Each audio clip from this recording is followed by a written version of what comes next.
invite à descendre dans le tunnel et kiffer. C'est un grand jour pour le CEVA et le futur Léman Express. France et Suisse se rejoignent sous le lit du Foron.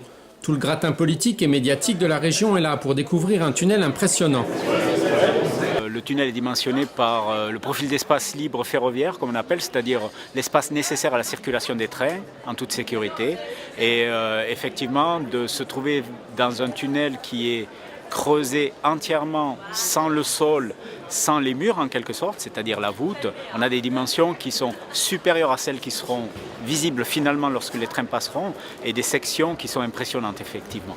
Mais aujourd'hui, nous allons ensemble franchir une étape historique en faisant tomber de manière symbolique ce mur qui sépare les deux tâches. Déjà, les responsables du projet voient le bout du tunnel. Du coup, le stress postpartum menace. On pense à la suite ?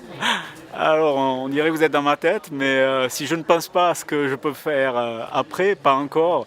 Mais c'est vrai qu'on a la satisfaction d'avoir franchi des étapes importantes et malgré les défis qui sont devant, c'est assez paradoxal de voir que quand les choses deviennent un peu plus faciles, même si je reste attentif, effectivement, les défis sont moins importants et peut-être, voilà, il y a une passion de découvrir quelque chose de nouveau qui vient derrière, effectivement.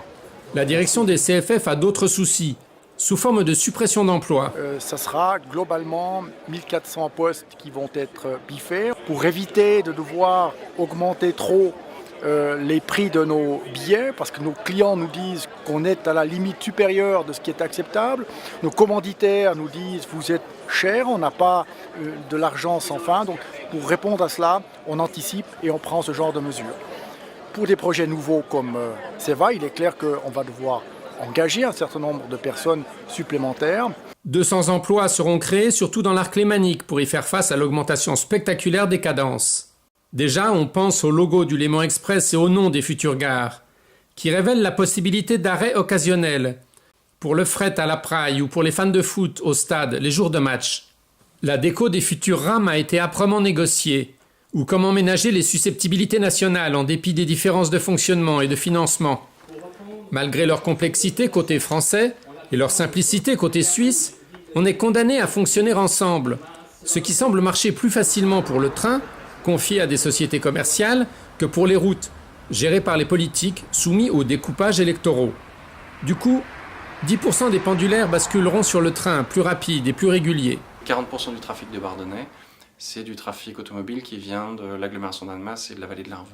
Et donc, par ricochet, ça va aussi avoir une influence majeure sur la liberté de circuler dans toute cette partie du Genevois français, mais aussi cette partie du canton de Genève.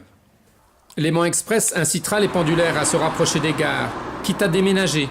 La réduction des déductions fiscales pour frais de transport va dans le même sens, même si peu de frontaliers en profitaient. Alors j'ai vu différents chiffres, j'ai vu entre 8 000 parfois 16 000 d'autres fois, sur, on ne sait même plus très bien, mais 90 000 frontaliers, c'est-à-dire à peine 10%. En fait, les frontaliers aujourd'hui, ils préfèrent largement, ils font le choix de l'imposition forfaitaire à la source. Sur cette votation, je pense que le MCG a été hors sujet, et on le voit bien dans les résultats, puisque même les Genevois installés en France ont approuvé cette modification à 46%. Alors certes, c'est une minorité, mais s'ils n'y voyaient que la suppression d'un avantage pour les frontaliers, on n'aurait pas eu de telles proportions. Davantage de pendulaires dans les trains pourrait mettre fin à la guerre des transports. Le conseiller d'État veut en profiter. On voit cette espèce de guéguerre des transports qui a duré passablement de temps sur Genève à une époque, j'espère, révolue, où on voit, je sais pas moi, les piétons rouspéter sur les cyclistes, qui rouspètent sur les motards, qui rouspètent sur les TPG, qui rouspètent sur les voitures et qui rouspètent sur les piétons de nouveau. Donc voilà, je crois qu'on fait un appel à travers cette campagne, je dirais, à un civique qui manque un petit peu dans notre population. Pour améliorer l'ambiance, bus et tram appellent au respect. Mais vis-à-vis des frontaliers, le ton est plus ferme. Et Luc Bartassa veut fermer des douanes de village à l'heure de pointe du matin. Fermer les petites douanes, c'est bien gentil. Mais par où ces gens vont passer ? Quelle alternative on leur propose? Les communes et le Conseil d'État soutiennent ces essais.